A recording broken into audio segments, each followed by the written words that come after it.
61% of Americans report living paycheck to paycheck.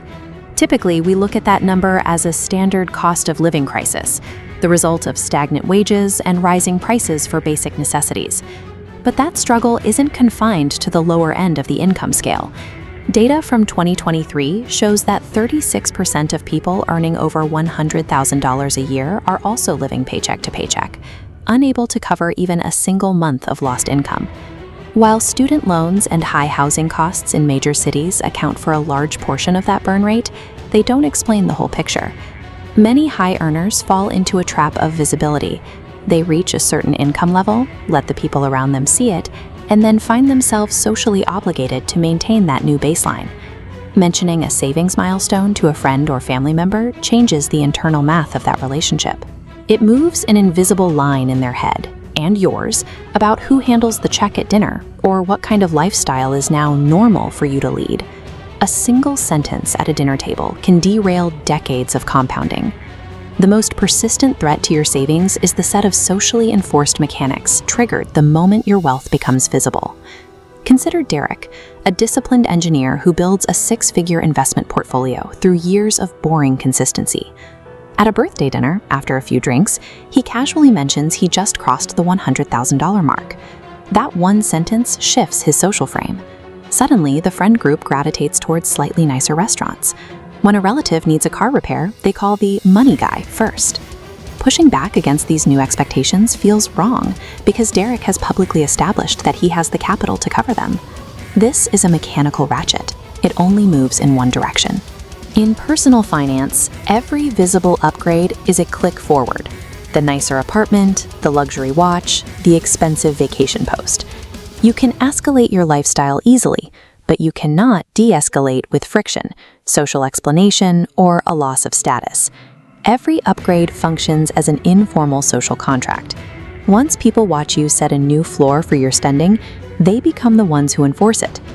Publicly creating an identity as the person doing well forces you to pay invisible maintenance fees just to exist within the social circle you've calibrated to your success. Nobel laureate Richard Thaler studied a concept called mental accounting, the idea that we don't treat all money as interchangeable. Instead, we behave as if our dollars are assigned to specific psychological categories. Research from Princeton and the University of Chicago suggests that our subconscious works to maintain identity-consistent spending. Once you have broadcast a certain financial level to the world, your brain feels a powerful urge to protect that image, to maintain cognitive consistency. This makes choosing the budget option or skipping a group trip feel like a betrayal of the self-image you've broadcast. It's no longer just about the cost of the item. It's about the cost of appearing inconsistent to your peers. Your own subconscious brain will spend your money automatically to defend the identity you let other people see. We see this most clearly in the story of the 18th century philosopher Denis Diderot. After receiving a windfall, Diderot bought a magnificent scarlet robe. But once he put it on, he realized his old furniture and threadbare rugs looked embarrassing by comparison. To match the quality of the robe, he felt compelled to replace his desk, his curtains, and his art, until he was broke again. This is the Diderot effect, the phenomenon where one visible luxury purchase expands the surface area of your life that requires expensive maintenance. It creates a chain reaction where every subsequent purchase must rise to meet the new visible standard. The mathematical cost is devastating. If identity-consistent spending costs you a conservative $400 a month, you lose $582,000 in compounding over 30 years. In status-heavy professions or high-cost cities, that monthly visibility tax easily doubles or triples. Using your wealth as a signal to others effectively steals hundreds of thousands of dollars from your future self. Look at two identical earners. Kevin, whose friends and colleagues know he's a successful saver, and James, who keeps his numbers to himself.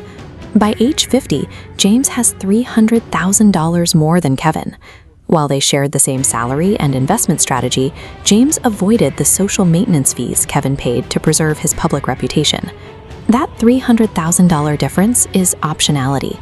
It is the negotiating power to make life and career decisions on your own terms because you aren't beholden to a visible lifestyle floor.